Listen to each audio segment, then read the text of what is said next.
pessoal, nós estamos de volta com Bastidores do Poder e agora a gente vai falar com a secretária de Estado dos Direitos das Pessoas com Deficiência, a ex-deputada Célia Leão. Secretária, muito bom dia. Bom dia, minha querida Zezé de Lima, bom dia, Rose, uma alegria, mas alegria mesmo estar com vocês na Rádio Band Campinas.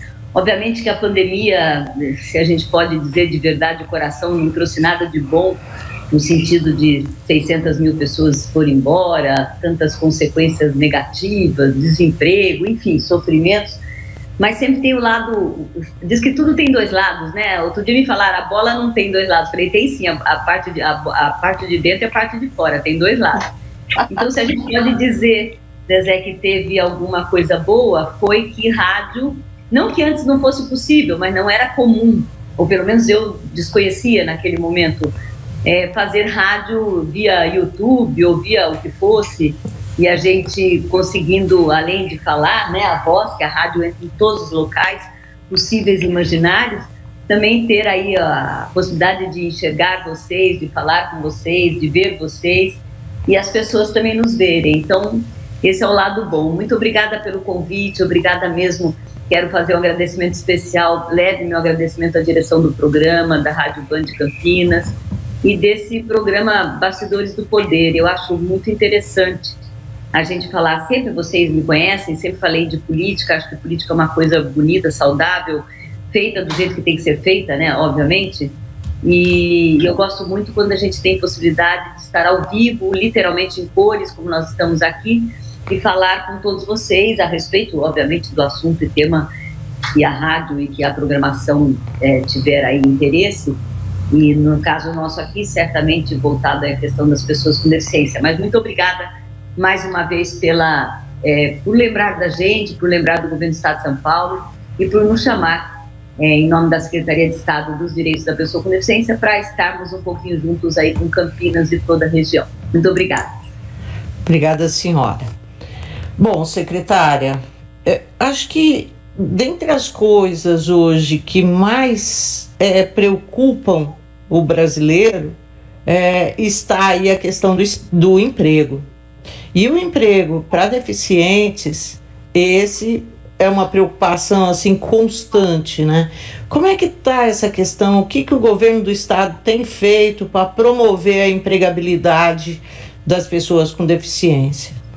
Bom, Zezé de Lima, deixa eu falar rapidinho para vocês. Quando eu falo Zezé de Lima, estou falando da Rose também, né? Estou falando de todos vocês que estão nos acompanhando. Obrigada pela audiência, porque para nós é literalmente um presente poder prestar contas e saber que o público de vocês, obviamente, é cativo, e eu usar a voz de vocês que entra, que é conhecida, usar a imagem de vocês e o nome poderoso aí da TV e Rádio Band que vocês levam. Na verdade, a questão da empregabilidade, você falou com razão, né? A questão da empregabilidade é um problema sério, levando em conta, até antes da pandemia já era, mas eu não vou voltar, como diz o caipira, né? Nós caipiras, não vou voltar para trás com o assunto, mas já existia desemprego. Mas vamos pegar a época da pandemia. A época da pandemia, o ficar em casa foi obrigatório, as 600 mil pessoas, que muitas até ficaram em casa, acabaram se contraindo por causa que alguém foi para a casa deles. Enfim, era o que a gente tinha para salvar até não chegar a vacina. E hoje acho que o mundo já vê isso, o Brasil vê isso, né? Quanto diminuiu de mortes, de internações, de UTIs, só por causa da vacina, né? Não tinha outra coisa, a não ser, obviamente, o milagre de Deus, mas por causa da vacina. Com essa questão, nós estamos voltando, mas nós ficamos quase 2 anos, 1 ano e meio, para ser mais honesto, mais justo no tempo, ficamos quase 1 ano e meio fora de toda essa programação de vida, né? Escola, trabalho, passeio, turismo, compras, sei lá o quê. O emprego com isso, eu não vou chamar que faliu, porque é uma palavra muito dura, mas o emprego de fato despencou, não é? E o desemprego aumentou. O que isso tem a ver, Zezé de Lima, com pessoas com deficiência? Lamentavelmente, tudo. Por que eu digo lamentavelmente? Porque tem um número assustador de cada pessoa que foi desempregada por causa da pandemia. E eu não estou fazendo juízo de valor, se faliu, se fechou, se quis mandar embora. Isso não é um assunto que a gente vai entrar nesse detalhe agora, Zezé de Lima, mas para cada pessoa normal que foi desempregada nesse 2020 e 2021, quer dizer, 1 ano e meio, pelo menos, já estamos em outubro, mas eu vou fechar mais ou menos em agosto, setembro, então dá 1 ano e meio certinho, para não inventar e não aumentar, cada 6 ou 7 pessoas com deficiência, tem alguns números que nos mostram 8 vezes, já me mostraram 10, mas é tão assustador que eu prefiro diminuir um pouco, Rose, para cada uma pessoa normal, se eu posso chamar assim, só para identificar, 6 ou 7 pessoas com algum tipo de deficiência física, visual, auditiva, intelectual, de vários tipos, autismo, bom, não importa, foi demitido. O que significa isso? Significa um padrão, eu não sei se eu chamo de padrão, eu estou usando essa palavra de forma muito delicada, de compreensão e de entendimento do que são, ou do que significam as pessoas com deficiência, não é?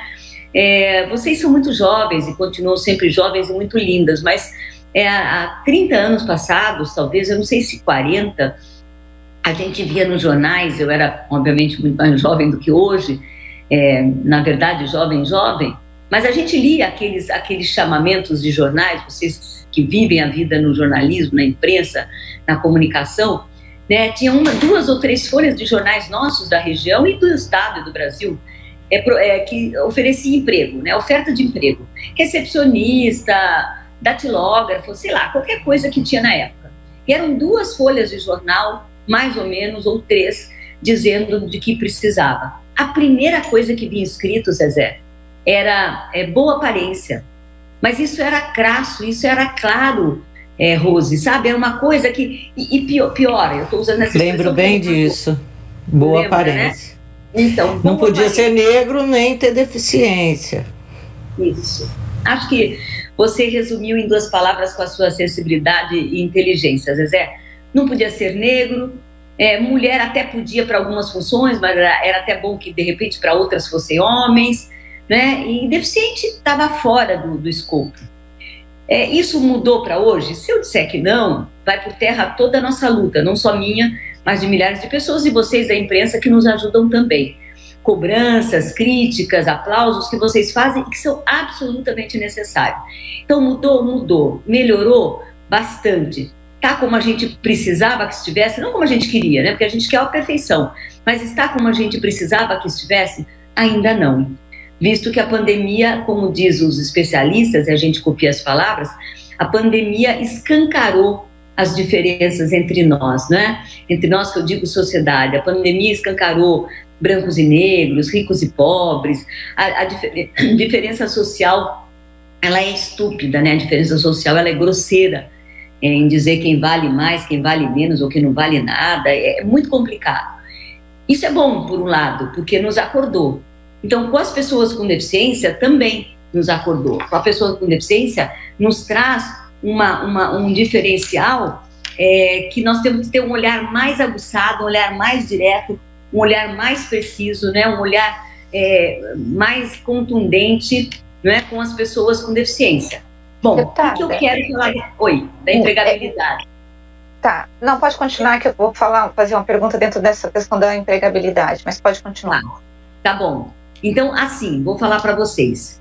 Emprego, o governo de São Paulo entrou em janeiro de 2019. Eu vou pedir para vocês que a gente tenha, dentro do possível, isenção, né? Um pouco da minha isenção, porque vocês sabem, eu sou muito clara e vocês me conhecem há 20 anos ou mais. Falávamos isso até nos bastidores um segundinho antes de entrar no programa. Eu sou do PSDB, não tem nada a ver a chamada para participar do programa, mas só para me identificar, e vocês já sabem. E eu faço parte do governo do Estado de São Paulo, do governador João Dória e do vice-governador Rodrigo Garcia. Portanto, tenho compromissos, tenho obrigações, enfim. Mas eu queria pedir isenção para poder participar do programa junto com vocês, porque senão tudo que eu falar vai estar diretamente ligado no contexto de eu fazer parte da programação de um governo e de um Estado. No primeiro ano de gestão, o governador João Dória, ele logo de cara, logo de janeiro, nunca vou esquecer isso, ele me disse de forma muito carinhosa, nós estávamos assim nos bastidores e ele me chama de Celinha muitas das vezes, Celinha, quero as políticas públicas para as pessoas com deficiência em todo o estado de São Paulo, não quero as políticas públicas fora só na capital ou só em algumas cidades, eu quero em todas as cidades. Tá bom, então vamos fazer em todas as cidades. Para isso a gente tem que pensar políticas públicas, que não é uma tarefa fácil, 46 milhões de brasileiros, 3 milhões e 400 mil pessoas com deficiência, então a gente tem um número importante, quase 3 milhões e 400 mil para fechar de forma correta, e todos os tipos de deficiência. Como fazer isso? Não foi uma tarefa fácil. A primeira coisa que ele nos ajudou, isso eu devo ao João Dória, ele fez um programa junto com a Patrícia L., que é secretária de Desenvolvimento Econômico, sobre empregabilidade, chamava Meu Trabalho Emprego Inclusivo, hoje chama Meu Emprego Inclusivo. Pensando o quê? Pensando pessoas com deficiência. De que forma? Primeiro, com algumas secretarias, não é? Secretaria de Justiça, Secretaria de Saúde, Secretaria de Desenvolvimento Regional com Vignoli, porque a gente anda os municípios todos, obviamente a nossa secretaria, que é o público-alvo. Como fazer isso? Nós fizemos alguns eixos dentro desse programa, junto com a Patrícia L., junto com o governo, para, primeiro, busca ativa das pessoas com deficiência, que não é uma tarefa fácil, Rose, pode parecer, tem várias pessoas deficientes desempregadas, tal, mas não é uma tarefa fácil buscá-los. Então, busca das pessoas com deficiência, qualificação dessas pessoas. Hoje a gente tem o Centro Paula Souza, hoje a gente tem a Univesp, que é a Universidade Virtual, hoje a gente tem também o Sebrae delas, né? Então a gente tem que fazer busca ativa das pessoas com deficiência, depois a gente faz uma entrevista profissional para saber exatamente quem é a pessoa, isso serve para pessoas comuns, normais e quem tem deficiência. Depois a gente pega um laudo médico, não é? Precisa, está dentro do escopo de trabalho, um laudo médico que vai caracterizar exatamente essa pessoa. Habilidades, condições, competências dentro de um limite. Competências todos têm, Rose, não existe ninguém que não possa fazer alguma coisa. E depois o acompanhamento, que a gente chama de um trabalho apoiado, né? O meu emprego apoiado, o trabalho apoiado. Deputada, deixa eu pegar, eu vou te interromper para não ficar aí o monólogo, e dentro da fala da senhora, o que me chama a atenção é que nós temos leis brasileiras e nós avançamos no sentido de fazer uma reserva de vagas para quem tem deficiência. A minha pergunta para a senhora, e a senhora veio dizendo, e eu tenho acompanhado, inclusive feito matérias para o site da Band, dos cursos para deficientes, porque sempre que tem alguma coisa gratuita e que pode gerar inclusão, eu coloco essas matérias justamente para poder promover a inclusão dessas pessoas. A minha pergunta para a senhora a senhora disse que é difícil fazer essa busca ativa. O que tira o deficiente do mercado de trabalho? É o preconceito, é a dificuldade, é a falta de fiscalização de que essa lei que dá uma cota para poder empregar esse deficiente nas empresas, ela não é cumprida, ou as próprias empresas não estão preparadas para poder ou as próprias famílias, né, Rose, que muitas vezes não se interessam. Para poder incluir esse deficiente no trabalho, ou os próprios colegas de trabalho. O que tira o deficiente do mercado de trabalho? Olha, Rose, você me lembrou um professor da faculdade que ele dizia, ele brincava carinhosamente, é o que eu estou fazendo também, mas é verdade, que o aluno inteligente, ele já fazia a pergunta e já sabia a resposta, né? Você, na verdade, fez a pergunta dando a resposta. E aí eu estou falando de verdade, você é uma pessoa inteligente e muito sensível. É a somatória disso tudo que você respondeu. Primeiro, voltando nos nossos jornais antigos, boa aparência. Se você tiver que contratar alguém que é normal, que tem uma carinha mais simpática, ou sei lá o que eu posso chamar de simpático, ou uma pessoa com deficiência que tem um olho mais torto, ou enfim, eu estou aqui fazendo qualquer exemplo, como regra, em anos passados ou décadas, se contratava a pessoa mais adequada, entre aspas, né, para aquela tarefa. Isso não mudou 100%, isso mudou um pouco, mas não mudou 100%. Ontem me chamou a atenção, eu não tenho muito tempo de televisão para assistir, e ontem, com o feriado, eu acabei vendo algumas coisas e me chamou uma atenção fantástica. Eu fiquei muito animada quando o Itaú faz aquela propaganda, certamente vocês já assistiram, que é um menino fazendo propaganda do banco, dizendo que o banco é bom, que o cartão é rápido, enfim, e o pai, acho que é o pai ou algum conhecido que está no parque, falando com a pessoa, e o jovem que responde de forma rápida é uma pessoa que tem síndrome de Down. Talvez um rapaz de mais de 25 anos, 30 anos, alguma coisa assim, ou até um pouquinho mais de 30 anos. É uma propaganda comum que passa no horário nobre, deve ser de todos os canais. Quer dizer, quando se pensaria em colocar alguém com deficiência para fazer uma propaganda no horário nobre numa televisão, não é? Então isso já muda um pouco a visão que a gente tem. Agora, o que atrapalha para o mercado de trabalho? Atrapalha as empresas que contratam, não estou generalizando, seria injustiça da minha parte, eu não posso nem pensar nisso ou falar isso, mas algumas empresas, elas contratam pela lei de cotas. Ou seja, como eu preciso ter para não pagar a multa, e que não são multas pequenas, são multas caras, eu vou contratar. Depois, o que eu vou fazer com essa pessoa com deficiência, eu vou ver. Mas pelo menos eu contrato, ponho numa sala e pronto. E acendo a luz. Certamente, Rose, você com toda a sua experiência, sabe que isso não é inclusão, né? Isso é cumprir obrigação. Tudo bem, melhor pingar do que secar, melhor cumprir obrigação. Mas, meu Deus do céu, nós estamos numa época de vida, nós estamos num momento de vida de que a gente precisa selecionar melhor os nossos pensamentos, selecionar melhor as nossas atitudes, né? Agora há pouco a Zezé falou, né, não se contratava negro, né? Hoje em dia o mundo não aceita qualquer situação, principalmente de violência contra negros. Vocês viram esse final de semana um rapaz, não vou entrar fazer juízo de valor também, mas um rapaz paraplégico que foi tirado do carro porque ele era negro, pelos policiais, isso, norte-americanos. Enfim, essas coisas chocam e chamam a atenção da sociedade. Então, primeiro, o mercado de trabalho emprega de acordo com a maior simpatia que eles possam ter. E aí a pessoa com deficiência fica na corda bamba. Segundo, quando emprega, isso eu estou falando da minoria, quando emprega, deixa numa salinha para pensar o que vai fazer, não estou pagando multa.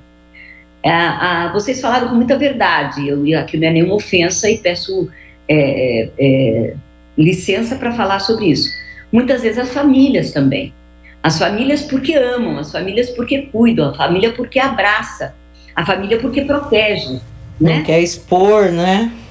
Exatamente, não quer expor. E aí tem um plus a mais. A pessoa com deficiência tem o BPC, que é o benefício de prestação continuada, e não todas, aquelas que têm uma situação de vulnerabilidade maior, e elas recebem um X salário, né?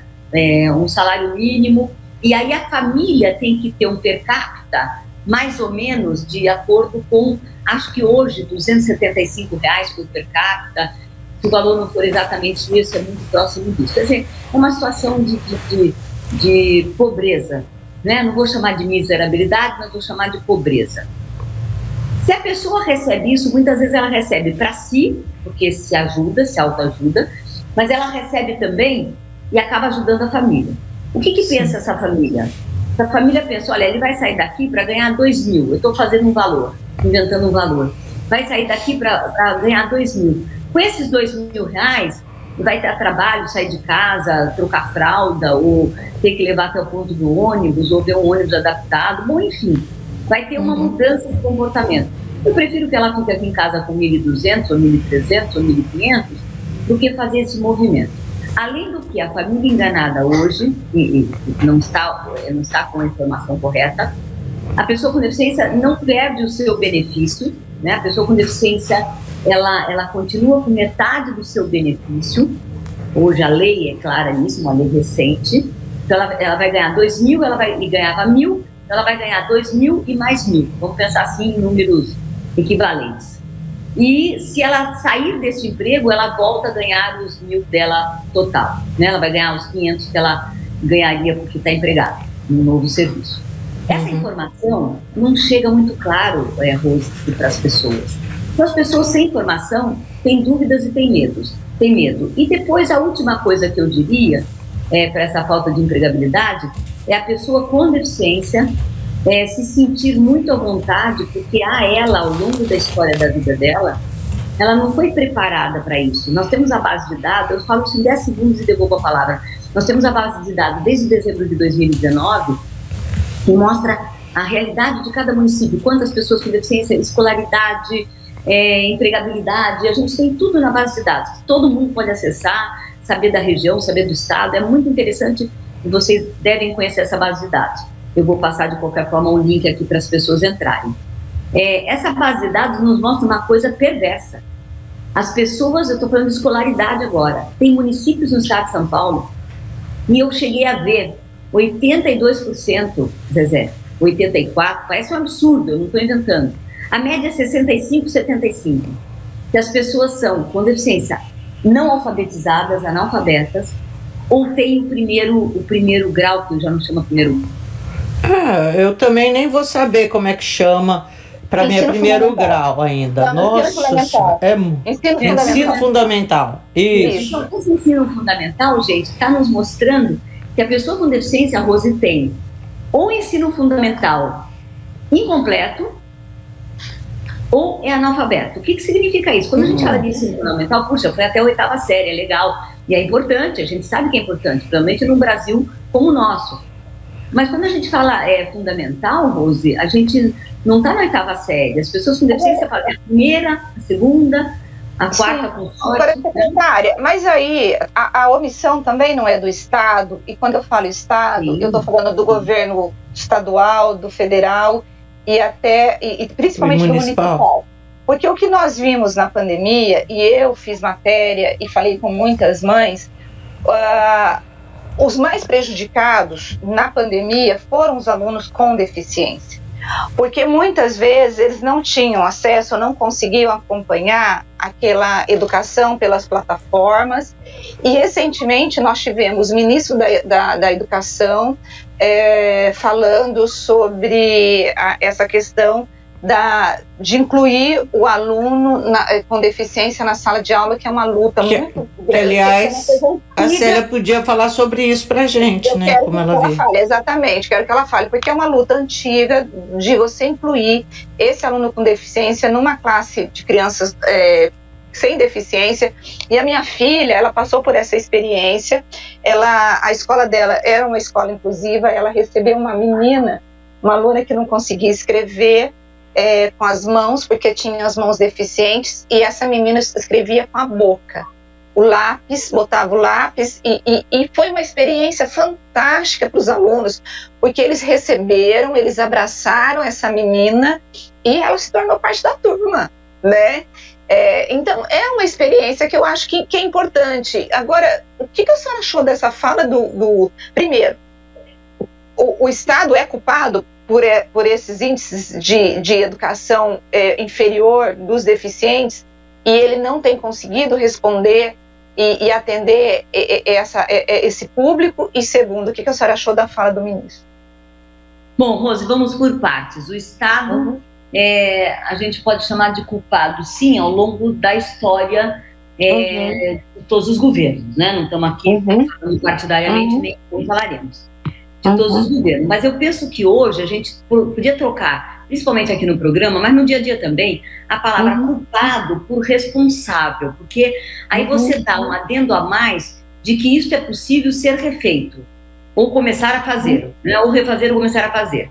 Então, assim, as crianças nossas também não foram para a escola, e aí não quero culpar a família o tempo todo, não é questão de culpa, porque lá atrás a sociedade, tira o Estado, tira a família, vamos pensar a sociedade como um todo, não tinha essa visão de que crianças com deficiência, vamos parar nas crianças com deficiência, precisavam ter um plus a mais na vida, por exemplo, como estudar. Porque se ela tinha deficiência, ela não ia se transformar em muita coisa na vida, a família ia cuidar, ela teria o seu limite de vida menor em termos de longevidade, porque hoje até as pessoas com deficiência, eu digo até porque não era assim, e com deficiência intelectual, principalmente síndrome de Down, que tem já um envelhecimento precoce, então vivia muito pouco, até os 30 anos, hoje tem pessoas com síndrome de Down aos 70, enfim. Então, a longevidade, que bom, veio para todos.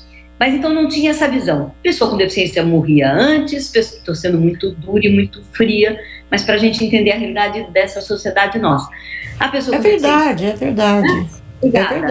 A pessoa com deficiência morria antes, a pessoa com deficiência não sabe estudar porque o mercado de trabalho não ia absorver, porque lembra da boa imagem, né? A pessoa com deficiência não precisava ter nenhuma atividade porque ela ia ficar em casa àquela época fazendo alguma coisa em casa, bordado, crochê, se fosse menino, ouvindo radinho de pilha, se fosse menino, enfim. Eu estou fazendo aqui um estereótipo que também não é tão legal, mas até porque todas essas coisas são boas, né? Ouvir radinho de pilha, fazer crochê e tricô, mas era o que era dado de limite às pessoas com deficiência. Você tem o direito de viver isso, de fazer isso. O que a gente sabe que não é, hoje já não é isso de jeito nenhum. Lembra-se do menino com síndrome de Down fazendo a propaganda horário nobre de um banco importante, como é o Banco Itaú. Estou falando do banco, não estou fazendo propaganda, mas porque a propaganda é deles. Com isto, a gente vê um mundo não preparado para a inclusão das crianças com deficiência. Então, a escola não era um lugar, não diria nem adequado, mas não era um lugar comum para crianças com deficiência. Isso vem vindo, Rose, isso não é uma coisa que parou. É lógico que hoje mudou muito, mas ainda tem incrustado em algumas famílias ou pequenas sociedades do Brasil e do mundo essa questão. Ainda tem de mulher que não é para estudar, né? Que ainda matam a mulher que quer estudar, aquela menina lá, que agora eu esqueci o nome, virou símbolo no mundo. Então tem tudo isso para a gente cuidar. O ano passado, no estado de São Paulo, sem fazer propaganda, mas falando a verdade, mesmo com pandemia, porque a pandemia nos assustou e nos separou, nós conseguimos, no estado de São Paulo, e aí eu tenho que dar um mérito ao Rocieli, nosso secretário de Educação, obviamente ao governo do estado que mantém essa orientação, ao governador João Dória, que disse, nós temos que mudar, porque eu levei esse quadro da base de dados para eles, mostrei que as crianças não estudavam, estavam fora da escola. O ano passado nós tivemos, Rose, 20% a mais no estado de São Paulo de matrículas de crianças com deficiência. Isso para nós foi assim um boom positivo, um sucesso, porque 20% a mais, primeiro de crianças na escola, não é? E depois crianças com deficiência. Então, isso está mudando? Está. Isso está melhorando? Está. Mas essa base de dados que nos pega os jovens para o mercado de trabalho, Rose, que é o que você falou, e a Zezé de Lima logo no começo, que era para a gente falar de emprego também, eu estou falando das crianças que já cresceram. Porque hoje a gente faz a criança para a escola, hoje a gente fiscaliza, hoje a gente briga, hoje a gente tenta conscientizar os pais, aquela coisa toda. Vocês no jornalismo, quantas pessoas estão nos assistindo, eu só tenho que agradecer isso, estão nos ouvindo. Então mudou, esse estigma antigo hoje mudou. Mas eu estou falando das crianças que cresceram e que não estão preparadas para o mercado de trabalho. Por isso a gente está fazendo cursos, como eu estava dizendo, do Sebrae, empreendedorismo é o Sebrae delas. Né? Eu vou usar a primeira pessoa, me perdoe, de forma proposital, eu não faço as coisas sozinhas aqui na secretaria, né? Eu estou na secretaria agora, venho todas as manhãs, saio tarde, etc e tal. Mas a gente tem um time, é enxuto, é pequeno, porque a gente teve que se adequar a esse novo governo, sabe? Enfim, além da pandemia. Mas é um pessoal competente que nos ajuda nessas políticas públicas. E a nossa secretaria, minha por amor, a nossa secretaria ela é transversal, ela trabalha com todas as demais secretarias de forma direta. Ou seja, quando é tema cultura, a cultura se envolve com a gente, ou eu me envolvo com eles. Quando é tema saúde, nós nos envolvemos com a saúde. Quando é tema transporte, assim vai. Quando é tema educação, é exatamente isso que eu acabei de falar para vocês. E no primeiro ano de gestão, Rose, com isso eu devolvo a palavra de verdade, dia 1º de agosto de 2019, o governador João Dória fez um gesto importante, não um gesto bonito para ser aplaudido, mas um gesto que marcou. Ele contratou, em 1º de agosto, essa data ficou muito marcada para mim, 15 jovens com deficiência intelectual, autistas, pessoas com deficiência intelectual como síndrome de Down e outras, meninos e meninas, mais meninos do que menina, para trabalhar no Palácio do Governo.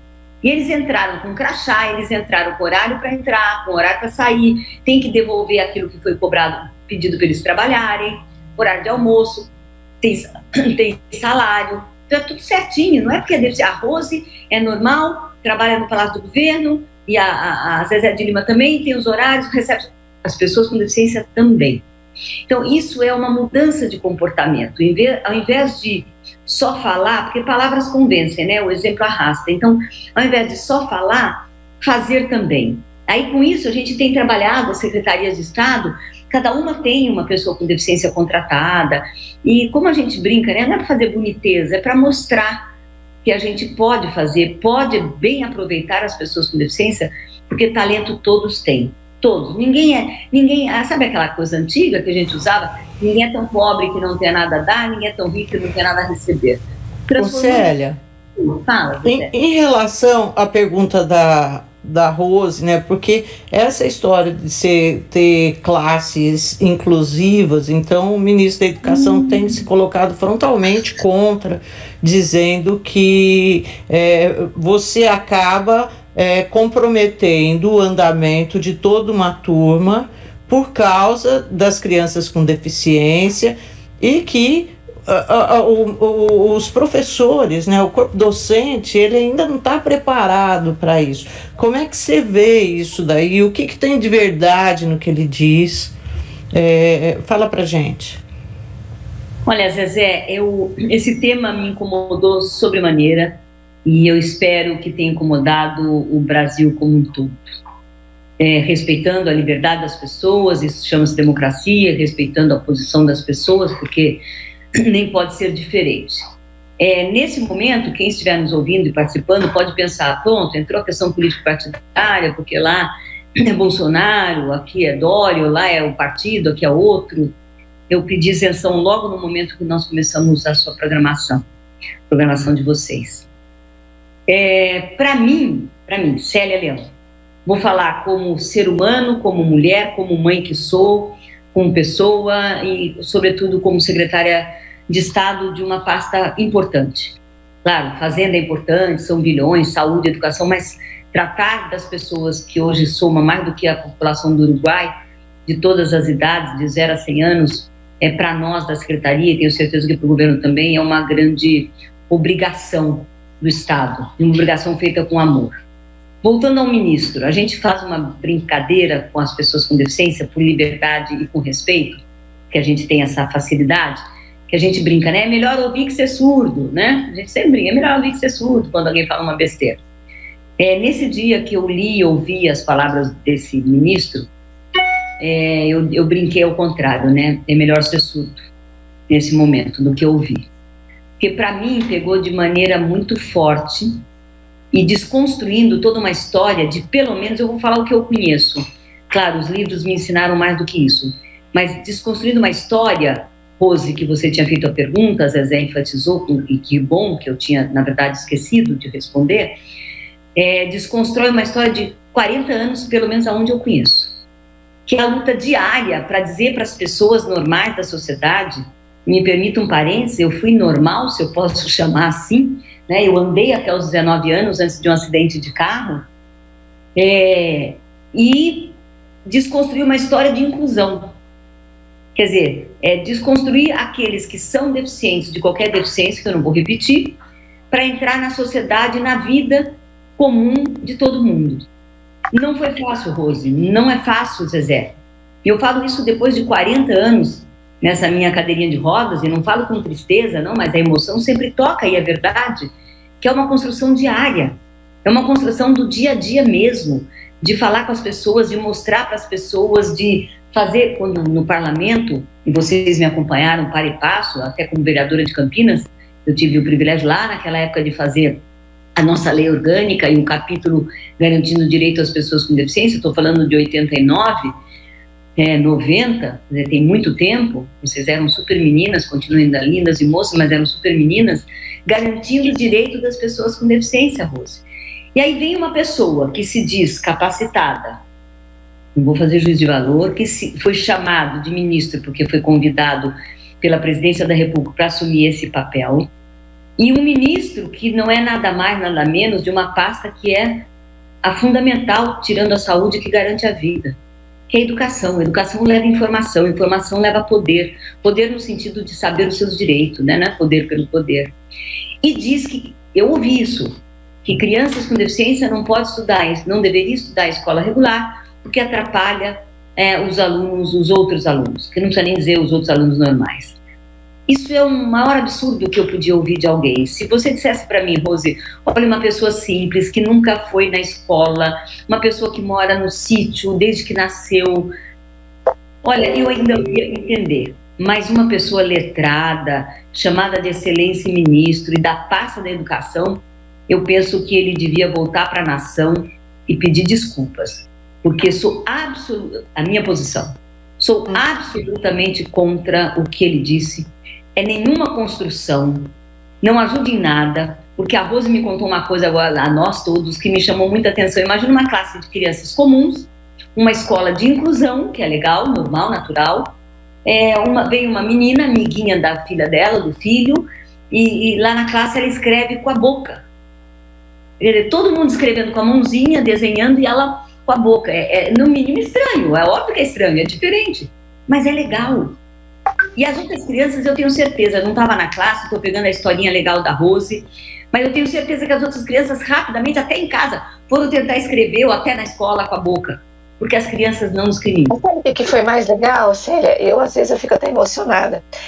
A minha filha falando para mim, falou assim, mãe, depois ela quis se fazer de vítima, assim, ao longo do ano, né?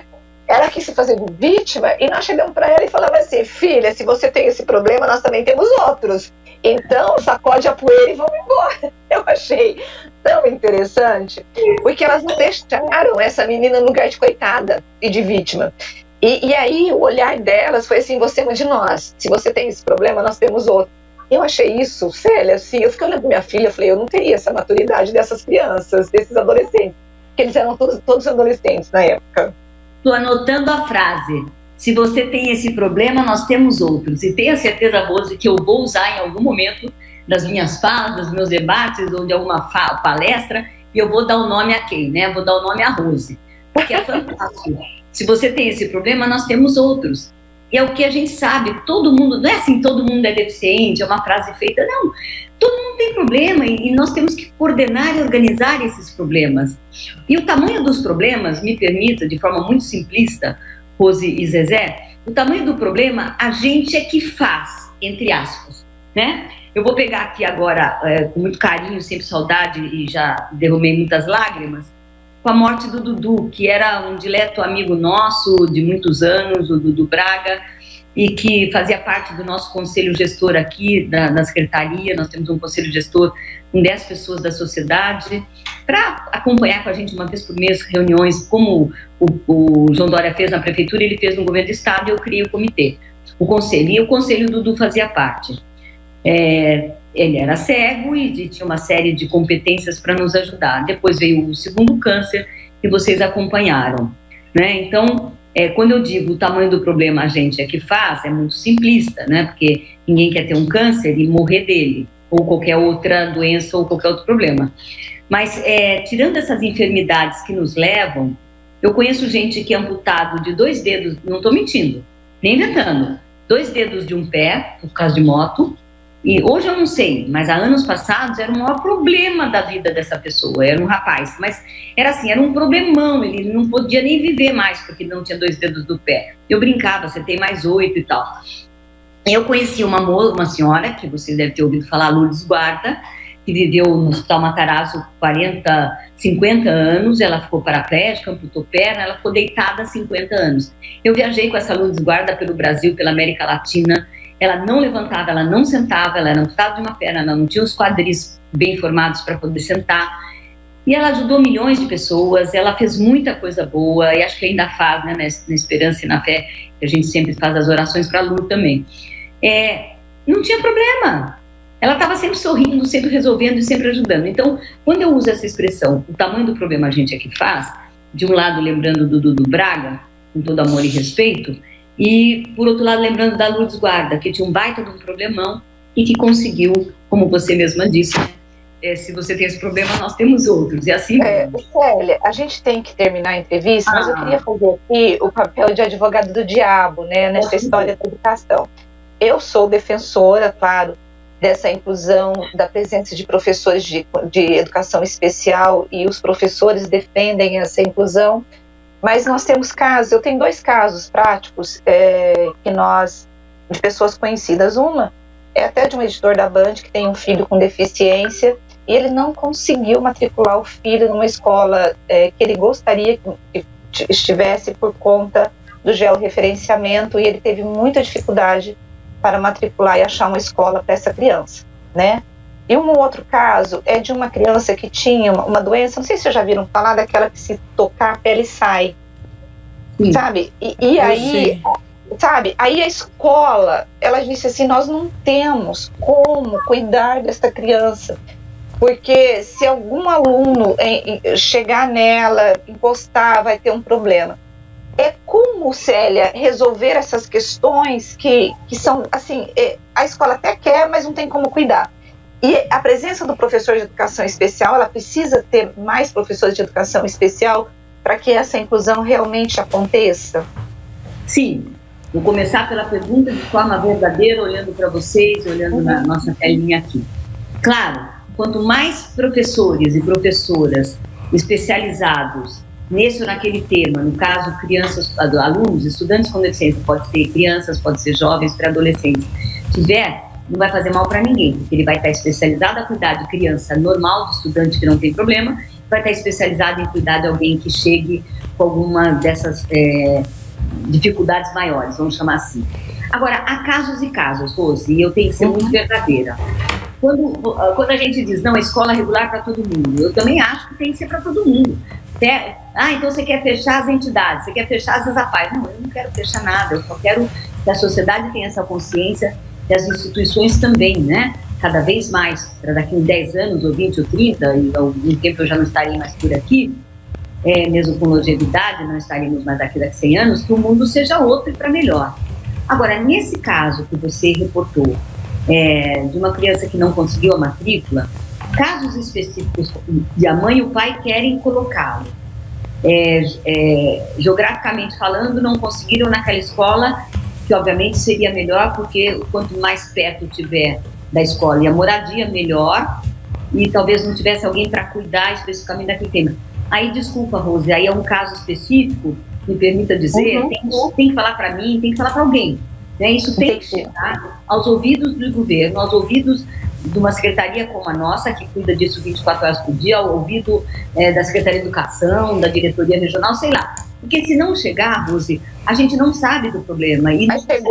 Mas chegou, então, por exemplo, chegou até a Secretaria de Educação do município, ele tentou tudo, aí ele chegou para mim e falou, Rose, eu tô desistindo. E eu fiquei olhando para ele, eu falei, gente, como que o Estado não pode amparar um pai desse?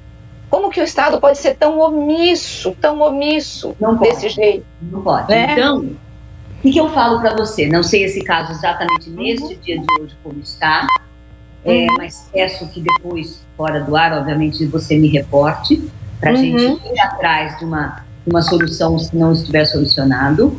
O outro caso... Eu vou ver, eu também não sei, eu vou ver com ele como tá. Meninas, nós temos de ir para o intervalo.